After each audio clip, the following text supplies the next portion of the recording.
श्री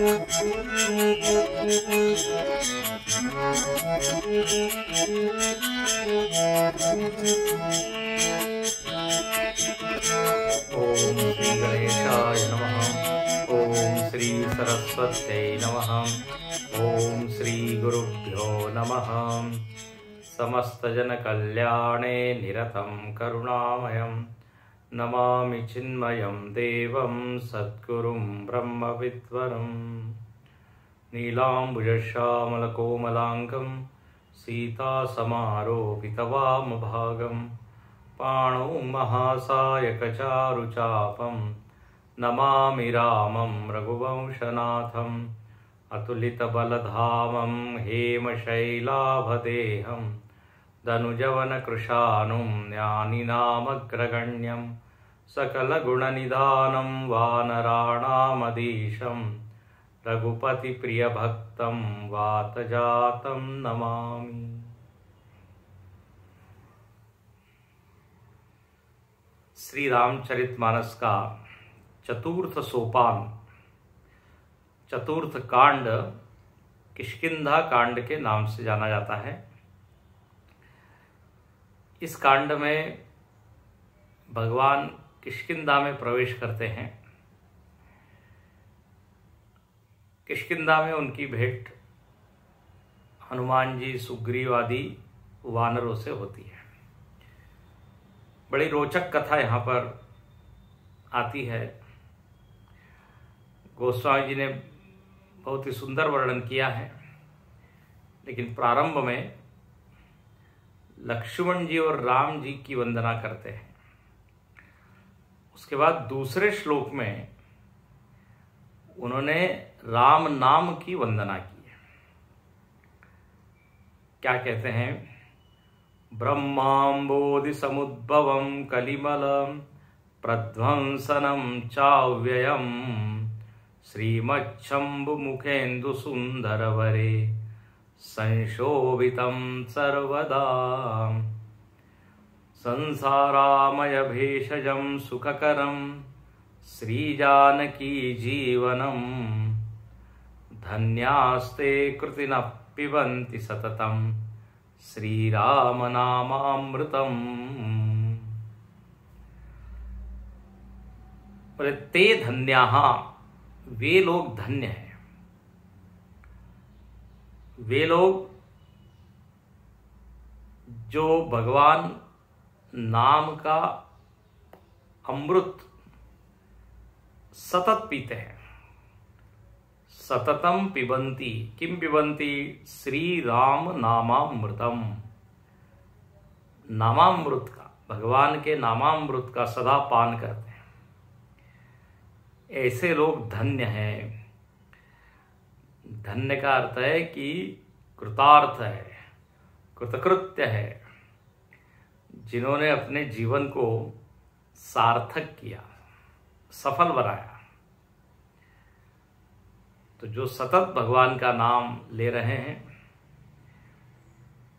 पिबरे राम रसम, सदाशिव ब्रह्मेंद्र करके बड़े संत हुए, उन्होंने बड़े संस्कृत में भजन लिखे। उसमें वो लिखते हैं, अरे मन सतत राम नाम रूपी जो अमृत है उसका पान कर, पिबरे। यहां पर भी आता है पिबंती। अच्छा, बोले आप इस राम नाम की महिमा इतनी क्यों गा रहे हैं? तो अब जितने भी शब्द है वो सब राम नाम के ही विशेषण हैं। इस राम नाम को अमृत की उपमा दी गई, अमृत के साथ तुलना की गई। कहते हैं कि ब्रह्मांबोधि समुद्भवम। आप सब लोग कथा जानते हैं कि देव और असुर दोनों ने मिलके समुद्र का मंथन किया और समुद्र का मंथन करके अमृत को निकाला। हालांकि प्रारंभ में अमृत नहीं निकला, विष निकला, अनेक रत्न निकले, लेकिन भगवान कहते रहे करते रहो अमृत निकलेगा। और अंत में अमृत निकला। तो यहां पर भी कहते हैं, देखो कैसा रूपक बांधा है, ब्रह्माम्बोधि समुद्भवम। अम्बोधि मतलब समुद्र। यहां पर समुद्र किसको कहा? तो वेद को कहा। वेद क्या है? सागर है, समुद्र है, अथाह सागर है, उसका पार पाना कठिन है। वेद अपार उदधि ऐसा कहा है। अच्छा, तो वेद तो हो गया समुद्र, और जब इसका मंथन करेंगे तो क्या मिलेगा? राम नाम रूपी अमृत। जैसे वहां समुद्र मंथन से अमृत निकला, ऐसे यहां राम नाम ये अमृत है। तो ब्रह्माम्बोधि समुद्भवम मतलब वेद का सार राम नाम है, यह अर्थ हुआ। अच्छा, कई लोगों ने इसका अर्थ एक दूसरे ढंग से भी किया, कहा कि ऐसा है, पहले नाम आता है, तो राम जी पहले थे, राम नाम, और फिर राम नाम से रामायण आया। ओ, राम नाम से रामायण आया, बोले ये कैसे क्या? तो देखिए, आप जानते हैं वाल्मीकि ऋषि ने सबसे पहले रामायण की रचना की, आदि कवि वाल्मीकि जी हुए। लेकिन वाल्मीकि जी के जीवन में रामायण बाद में आई, पहले राम नाम आया। कथा आप लोग जानते हैं, जब नारद आदि ऋषियों को उन्होंने पकड़ लिया, तब नारद जी ने कहा कि तुम ये जो पाप करते हो इसका फल आएगा, तो परिवार वालों से पूछ कर आओ कि फल के भागीदार वो सब होंगे क्या। परिवार वालों ने कहा कि आप ये मारने का, पीटने का, लूटने का काम करते हैं, आप ही उसके फल के भोक्ता होंगे, हम क्यों भोगे।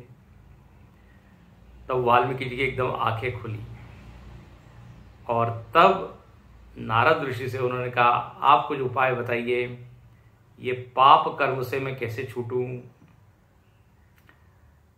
तब उनको राम नाम का उपदेश किया। लेकिन आप सब जानते हैं कथा, राम नाम बोल नहीं पाए वो, बोले उल्टा ही जपो, मरा मरा मरा। ये राम नाम बड़ा बढ़िया है, उल्टा सीधा कैसे भी जपो, भगवान प्रसन्न हो जाते हैं। उल्टा नाम जगत जाना, वाल्मीक भय ब्रह्म समाना। तो पहले नाम आया कि नहीं, उसके बाद फिर उन्होंने रामायण की रचना की, तो नाम से रामायण। वाल्मीकि जी रामायण को प्रकट करने में क्या हुए? निमित्त हुए। संस्कृत में एक श्लोक है, वेद वेद्ये परे पुंसी जाते दशरथात्मजे। वेद वेद्ये परे पुंसी जाते दशरथात्मजे, वेद प्राचेत आसीत साक्षात रामायण आत्मना।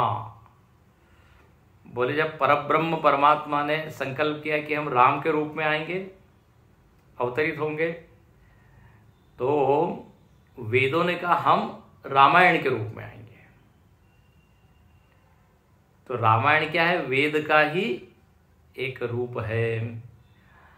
अच्छा, बोले वहां पे तो दशरथ जी निमित्त बने भगवान राम को प्रकट करने में। यहां पे कौन? तो बोले प्राचेत प्राचेत मतलब ये वाल्मीकि जी। तो वाल्मीकि जी के निमित्त से रामायण प्रकट हो गए।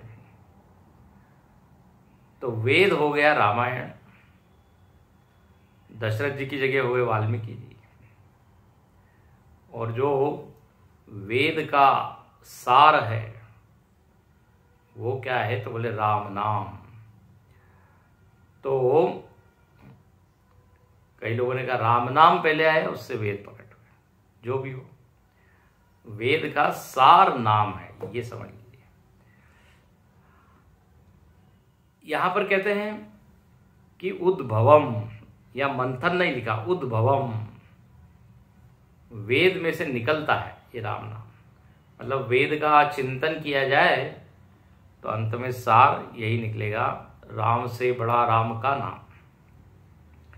अच्छा, ऐसा ये नाम है, इस नाम की महिमा तो भगवान गोस्वामी जी ने खूब गाई है। वाल्मीकि बाल कांड में गोस्वामी जी ने विस्तार से राम नाम की महिमा गाई। राम कथा प्रारंभ ही नहीं होती, नाम ही नाम, इतने उदाहरणों से, तर्क से गोस्वामी जी ने सिद्ध कर दिया कि राम नाम जो है वो सगुण और निर्गुण दोनों जो ब्रह्म के रूप है उससे बड़ा है। यहां पर भी इसलिए थोड़ी महिमा और गाते हैं, कहते कलिमल प्रध्वंसनम। यह जो राम नाम है कैसा है, कलिमल का नाश करने वाला है। कली युग में मनुष्यों के मन में अनेक प्रकार का मल है, विकारग्रस्त है, रजोगुण तमोगुण अधिक है, पाप वृत्तियां अधिक है, तो बोले उसको ध्वस्त करने के लिए राम नाम बहुत अचूक रामबाण उपाय है। कलिमल प्रध्वंसनम चाव्ययम, और यह अव्यय है। यदि राम नाम का खूब जाप किया जाए तो उसका जो फल मिलता है वो अव्यय फल, अव्यय शांति, नित्य आनंद, ये नाम जप का फल है। फिर कहते हैं श्रीमच्छंभु मुखेन्दु सुंदर वरे। अब देखिए ये राम नाम कहाँ पे शोभित हो रहा है, तो बोले भगवान शंकर के सुंदर मुख में। सुंदर वरे, वर मतलब श्रेष्ठ। शिव जी का मुख सुंदर भी है और श्रेष्ठ भी है, तो ऐसे सुंदर और श्रेष्ठ मुख में राम नाम शोभित हो रहा है। और इस राम नाम के कारण शिव जी की महिमा और बढ़ गई। अब आप देखिए, शिव जी वैसे ही बहुत बड़े, क्या कहते हैं, देवों के देव, महादेव। और महादेव जब वो राम नाम का आदर करते हैं, राम नाम का जप करते हैं, तो आप समझ सकते हैं राम नाम कितना बड़ा होगा। बड़े लोग जिसका आदर करते हैं वो बड़ी ही चीज होती है। तो भगवान शिव के मन में सदा श्री राम जय जय राम सर्वदा, या लिखा है संशोभितम सर्वदा। और शिव जी का मुख कैसा है, तो इंदु चंद्रमा के तरह है, शीतल है, धवल है, कर्पूर गौरम करुणावतारम, कर्पूर गौरम है। तो ऐसे ये जो सफेद वर्ण है ये सत्व का प्रतीक है, लाल रंग रजोगुण का, काला तमोगुण का। तो ऐसे भगवान भोले बाबा शिव जी सत्व में प्रतिष्ठित होकर इस पवित्र नाम का सर्वदा जाप कर रहे हैं। अच्छा, बोले ये अमृत जो है ये कैसा है, राम नाम रूपी अमृत। संसारामय भेषजम, बोले ये दवाई है, दवाई, औषध। ओहो, बोले औषधि तो हमको बिल्कुल अच्छी नहीं लगती। औषधि का नाम सुन के ही लोग घबराते हैं, दूर भागते हैं, दवाई हम नहीं खाएंगे, हम नहीं लेंगे। ऐसा क्यों होता है, क्योंकि दवाई प्रायः कड़वी होती है। कड़वी चीज कोई खाना पीना नहीं चाहता। दूसरी बात, कोई भी दवाई आप लीजिए उसमें साइड इफेक्ट होने के बहुत चांसेस होते हैं। भले ही डॉक्टर लोग बताए नहीं, लेकिन उसमें एक साइड इफेक्ट तो होता ही है कुछ ना कुछ। एसिडिटी बढ़ जाती है, नींद ज्यादा आती है, कुछ ना कुछ होता है। और तीसरा दोष कई बार दवाइयों में यह होता है कि वो पूरी तरह रोग का शमन नहीं करती, रोग को दबा देती है कई औषधियां। रोग के साथ तो जीना पड़ेगा, लेकिन दवाई से उसकी इंटेंसिटी, उसकी तीव्रता वेदना वो कम हो जाएगी। बोले इसलिए हमको ये औषधि, तो 3 दोष हो गए, साइड इफेक्ट है, कड़वी है, पूरी तरह उपचार हो भी नहीं पाता। तो बोले ये नाम रूपी दवाई हम तो नहीं लेंगे। तो यहाँ बड़ा अच्छा लिखते हैं, बोले अरे भाई ये जो नाम रूपी औषधि है उसमें ये का 3 दोष नहीं है, कड़वी तो बिल्कुल नहीं है, इसलिए आगे लिखते हैं सुखकरम। सुखकरम आनंद देने वाले। जब जिह्वा पे राम नाम आता है, अंतःकरण से स्मरण होता है, तो सारे दुख शांत हो जाते हैं। ये नाम का प्रताप है, जो नाम का प्रताप है, तुम्हें याद हो कि न याद हो। स्वामी ब्रह्मानंद जी ने बहुत अच्छा पद लिखा, गजराज पर विपदा पड़ी, मन में जपा वो हरि हरि, ग्रहमार के मुक्ति करी, तुम्हें याद हो कि न याद हो। जब गजराज ने भगवान का नाम पुकारा तो भगवान एक क्षण में वहां आए और उस मगर का नाश किया, मगर से पैर छुड़ाया। इसका आध्यात्मिक अर्थ भी है, हम लोगों का भी पैर ये मृत्यु रूपी ग्राह पकड़ के रखता है। ये नाम जन्म मृत्यु से व्यक्ति को मुक्त करता है। घर से निकाल लिया, ध्रुव को निकाल दिया, उसने भी राम भगवान का जप ही किया, ओम नमो भगवते वासुदेवाय, उसे अचल धाम दिला दिया। यह है नाम का प्रताप। द्रौपदी का चीर बढ़ा दिया। जब कृष्ण कृष्ण पुकारिया, ब्रह्मानंद चीर बढ़ा दिया, तुम्हें याद हो के। द्रौपदी ने जो भगवान का नाम लिया तो भगवान का वस्त्रावतार हुआ। तो ऐसा ये नाम सुखकर है और दवाई है ये। मतलब और रोग कौन सा है? हेडेक, स्टमक, बोले नहीं, संसारामय भेषजम, संसार का जो रोग लगा हुआ है, संसरण का, यहां से वहां, वहां से वहां, देह से देहांतर, लोक से लोकांतर, परिस्थिति से परिस्थिति अंतर, अंतर परिस्थिति, दूसरी परिस्थिति। अंतर म्हणजे अंतर यानी दूसरा, एक लोक से दूसरा लोक, एक देह से दूसरा देह। इसमें जो हम लोग भटक रहे हैं यही रोग है। अपने जीवन में ठहराव नहीं आता, स्थायित्व नहीं आता, हटा दिया जाता है, वहां से भगा दिया जाता है, उठा लिया जाता है, यही संसरण है। तो बोले यदि इससे आपको मुक्त होना है तो पीजिए आप क्या? राम नाम रूपी अमृत पीजिए। सुखकरम श्री जानकी जीवनम। और बोले देखिए जानकी जी का तो जीवन है, नाम पाहरु दिवस निसी, ध्यान तुम्हार कपाट। सुंदरकांड में वर्णन आता है, जानकी माता इस राम नाम के सहारे ही अपने प्राणों को बचाए हुए हैं। नाम मानो कि क्या है? पहरेदार है, प्राणों को जाने से रोक रहे हैं, चौकीदार है, नहीं निकलोगे। तो राम राम राम राम जानकी जीवनम। और जो भी भक्त लोग धन्या ते कृतिना पिबंति सततम, जो लोग ऐसे इस अमृत को पीते गए हैं, बोले वो तो महाराज धन्य है। अच्छा, कौन लोग पीते हैं? तो यहां एक शब्द डाला है कृतिना। कृतिना का अर्थ होता है सुकृतिना, सत्कर्मी, सदाचारी। इसलिए गीता में श्लोक आता है, नमाम दुष्कृतिनो मूढ़ा प्रपद्यन्ते नराधमा माया परत ज्ञाना आसुरम भावम आश्रिता।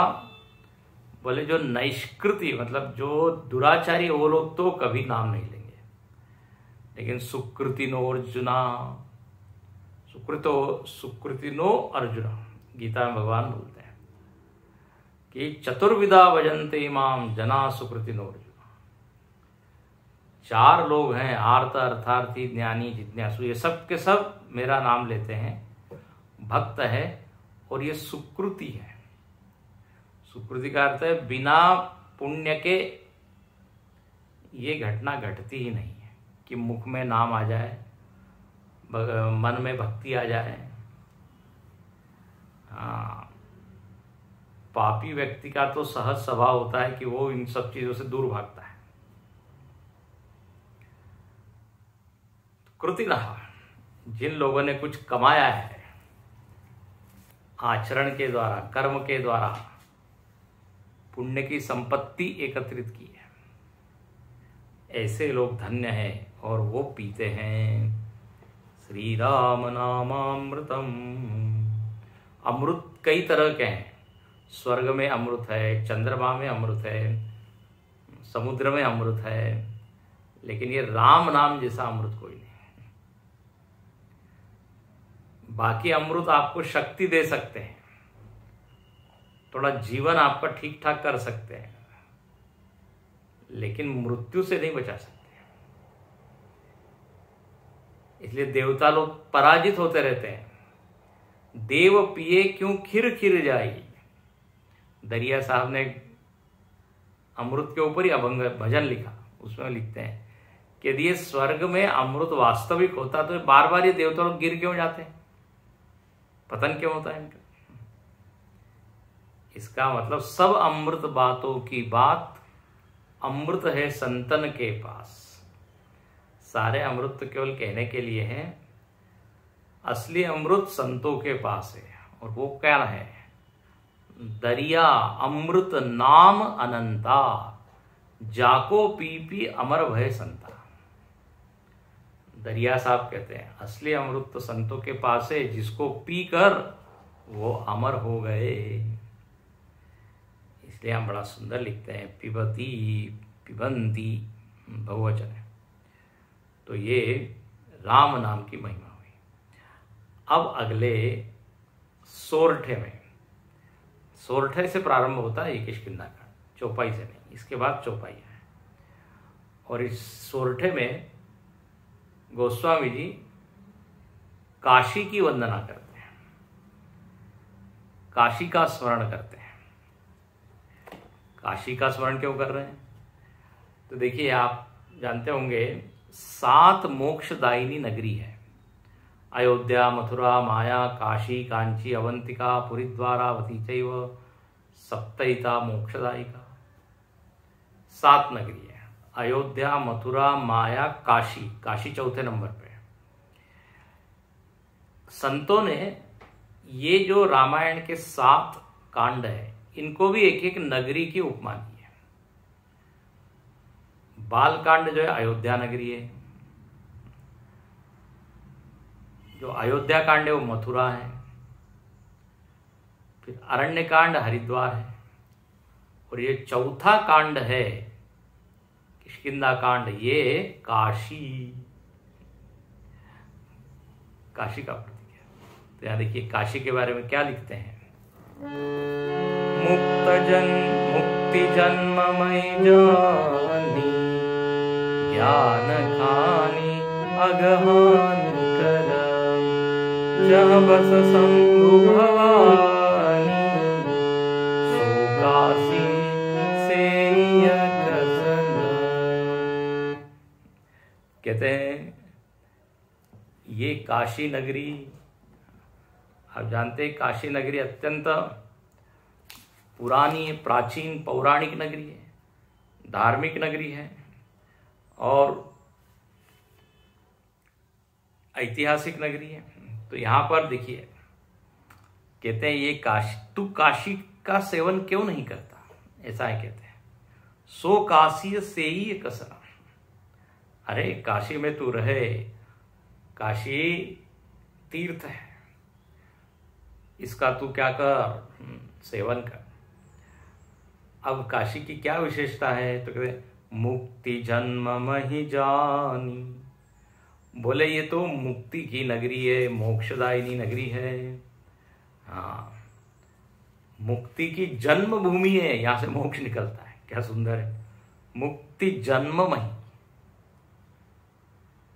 मतलब मान्यता यही है कि यदि काशी में कोई रहे तो उसकी तो मुक्ति पक्की है। ऐसा कहते हैं जो काशी में मरता है, हाँ, भगवान शंकर उसके कान में तारक मंत्र देते हैं, राम मंत्र। इसलिए कई लोग जो है अंतकाल में काशी में जाके रहते हैं, लेकिन कुछ ऐसा हो जाता है कि उनको जो है वो काशी छोड़ के फिर घर आना पड़ता है। कई बार ऐसा हुआ है। कहते हैं काशी का मरण और सूरत का जीवन, जीवन मतलब भोजन, बड़ा प्रसिद्ध है। तो ये काशी में भगवान शंकर मुक्ति देते हैं। देखिए ऐसा है, मोक्ष के बारे में हम सब लोग पढ़ते रहते हैं वेदांतों में, ऋते ज्ञानात् न मुक्ति, ज्ञाने नैव तु कैवल्यम। ज्ञान से ही मोक्ष मिलेगा, ज्ञान के बिना मोक्ष की कल्पना मत करो। तो अब ज्ञान की प्राप्ति सबको हो जाए ये तो बड़ा कठिन है। उसके लिए बहुत ऊंचा अधिकार चाहिए, वैराग्य चाहिए, मुमुक्षुत्व चाहिए, मन इंद्रिया बहुत संयमित चाहिए। कठिन है। मनुष्याणाम सहस्रेषु कश्चिद यतति सिद्ध है। हजारों में कोई लोग प्रयत्न करते हैं, मिलता तो बहुत ही कम लोग। तो भगवान शंकर ने एक दिन देखा, बोले जो बड़े पापी लोग हैं जिनमें ये अधिकार प्राप्त करना बड़ा कठिन है, मालूम नहीं कौन कितने जन्म लगेंगे उनको मुक्त होने। तो शिव जी को थोड़ी दया आ गई। शिव जी ने कहा चलो ये काशी के लिए मैं एक स्पेशल विशेष एक यहाँ पे महत्व रखता हूं कि जो कोई यहां देह छोड़ेगा वो मुक्त होगा। शिव जी अपनी ओर से क्या मुक्ति दे रहे हैं, क्योंकि शिव जी तो कैसे हैं, भोले भंडारी है, करुणा निदान, कर्पूर गौरम करुणावतार। इसलिए मुक्ति जन्म ही जान, मोक्ष की नगरी है। अच्छा, कई इसके दूसरे भी अर्थ है। यदि कोई व्यक्ति काशी में रहता है, नित्य स्नान करता है गंगा जी में, नित्य विश्वनाथ जी का दर्शन करता है, तो देखिए धीरे धीरे धीरे उसके पाप खत्म हो जाएंगे कि नहीं। इसलिए लिखते हैं अगहानि कर, ज्ञान की खान है और पाप को मारने वाली ये नगरी है। अब यदि नित्य कोई स्नान और दर्शन और अभिषेक करेगा तो निश्चित ही ये जो दुष्ट वृत्तियां हैं, नकारात्मक वृत्तियां खत्म होगी और वो मुक्ति के योग्य अपने आप हो जाएगा। इसलिए ज्ञान खानी अगहानि करो। अच्छा, और यहाँ पे रहते कौन है? कहते यहाँ शिव जी का नित्य निवास है, शिव जी पार्वती जी। जहाँ बस शंभु भवानी, जहाँ शिव जी पार्वती जी रहती है। इसलिए शंकराचार्य जी ने जो काशी विश्वनाथ स्तोत्र लिखा उसमें लिखते हैं वाराणसी पुरपतिम भज विश्वनाथम। बोले वाराणसी के जो स्वामी हैं। अच्छा, अन्नपूर्णा स्तोत्र में कहा काशी पुराधीश्वरी भिक्षाम दे कृपावलंबन करी माता अन्नपूर्णेश्वरी। वहां लिखते हैं काशी पुराधीश्वरी, तो पार्वती जी भी विराजमान है। अरे अब दोनों जो यहाँ पर विराजमान हो तो मुक्ति तो होनी ही है। अब इसका देखो एक और आध्यात्मिक अर्थ है। तुलसीदास जी ने शिव जी और पार्वती जी को कहा है कि ये श्रद्धा और विश्वास के रूप हैं। भवानी शंकरो वंदे श्रद्धा विश्वास रूपिणो याभ्याम विना न पश्यन्ति सिद्धा स्वान्तस्तमीश्वरम। बालकांड में बिल्कुल प्रारंभ में ही मंगलाचरण में कर दिया कि शिवजी विश्वास है, पार्वती जी श्रद्धा है। अब देखिए, जहां पे जिस अंतःकरण में श्रद्धा और विश्वास का निवास होगा वहां तो मुक्ति होगी कि नहीं, क्योंकि श्रद्धावान लभते ज्ञानम। ये काशी शब्द का अर्थ होता है काश्यते प्रकाश्यते। काशी शब्द का अर्थ होता है चैतन्य, चेतन, परमात्मा, प्रकाशमान। तो जिस अंतःकरण में देखिए श्रद्धा और विश्वास है, समझ लीजिए उसको तो काशी का दर्शन होना ही है, चैतन्य का साक्षात्कार होना ही है। तो इसलिए यहां लिखते हैं जहां बस शंभु भवानी, बस जो शिवजी और पार्वती जी का निवास स्थल है वहां पे तो मुक्ति है, ज्ञान है, पाप की हानि है। और इसलिए तुलसीदास जी कहते हैं अरे भाई ऐसे तुम काशी में रहते क्यों नहीं हो। अब आपको होता है तुलसीदास जी काशी में बहुत रहे, काशी के पंडितों ने पहले तो उनकी थोड़ी हंसी उड़ाई है, बड़ा उनका अपमान किया है, लेकिन बाद में वही काशी के पंडित नतमस्तक भी हुए जब तुलसीदास जी की महिमा को जाना, उनकी विद्वत्ता को, उनकी भक्ति को, उनके समर्पण को। तुलसीदास जी को काशी बड़ी प्रिय है। अच्छा, इस काशी में आप देखिए एक से एक बड़े लोग हुए हैं। कबीरदास जी यहाँ हुए, वल्लभाचार्य जी, रविदास जी, स्वामी रामानंद, त्रैलंग स्वामी हुए, शिवानंद स्वामी, और बड़े बड़े साहित्यकार लोग भी यहाँ पे रहे हुए हैं। मुंशी प्रेमचंद्र, चंद्र जयशंकर प्रसाद और आचार्य रामचंद्र शुक्ल, एक से एक साहित्यिक लोग। और तो और संगीतकार लोग भी, गिरिजा देवी, पंडित रविशंकर, बिस्मिल्ला खां, हरिप्रसाद चौरसिया, इन सब लोगों ने काशी का बड़ा सेवन किया और इनको सबको भगवान शंकर के खूब आशीर्वाद प्राप्त। तो ऐसी ये नगरी बड़ी प्यारी नगरी है। ये तंग गलियों के लिए जानी जाती है, लेकिन अब आज तो काशी का रूप थोड़ा बदला है। काशी का एक नाम है वाराणसी। वरुणा और असी के संगम में जो नगरी है उसको कहते हैं वाराणसी। ऐसी वहां घूमती है गंगा जी, तो वहां पर ये नगरी विराजमान है। और इस काशी में अनेक छोटे छोटे मंदिर है। भैरवनाथ जी का मंदिर है, काशी का स्मशान भी बड़ा प्रसिद्ध है। तो ऐसी इस नगरी का सेवन करो, ऐसा तुलसीदास जी मानो कि अपने ही मन को कह रहे हैं, और हम सबके लिए भी मानो कि एक सलाह दे रहे हैं।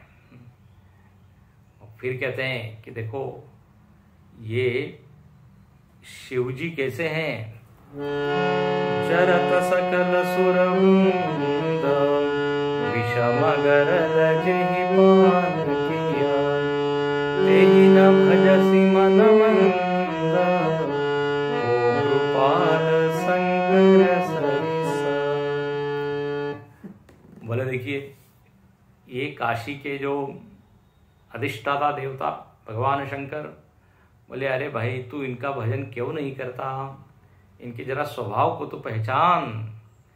जब सब देवता लोग परेशान हो गए थे उस विष से, समुद्र मंथन हुआ तो पहले विष ही निकला। संस्कृत में एक वाक्य है, प्रथम ग्रासे मक्षिकापात। कोई भोजन करने के लिए बैठे और पहले ही ग्रास में क्या मक्खी गिर जाए, कैसा उसको होता है। ऐसे अमृत मंथन की शुरुआत हुई, लेकिन पहले ही क्या निकला, विष। बोले चले थे अमृत पाने के लिए और ये तो हलाहल भयानक विष निकला।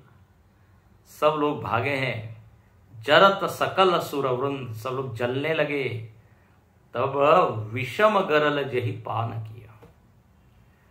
भगवान शंकर ने पान किया इस विष का। लेकिन ऐसा कहते हैं उन्होंने उस विष को पचा लिया, उस विष का प्रभाव उन पर नहीं हो पाया। बोले क्यों?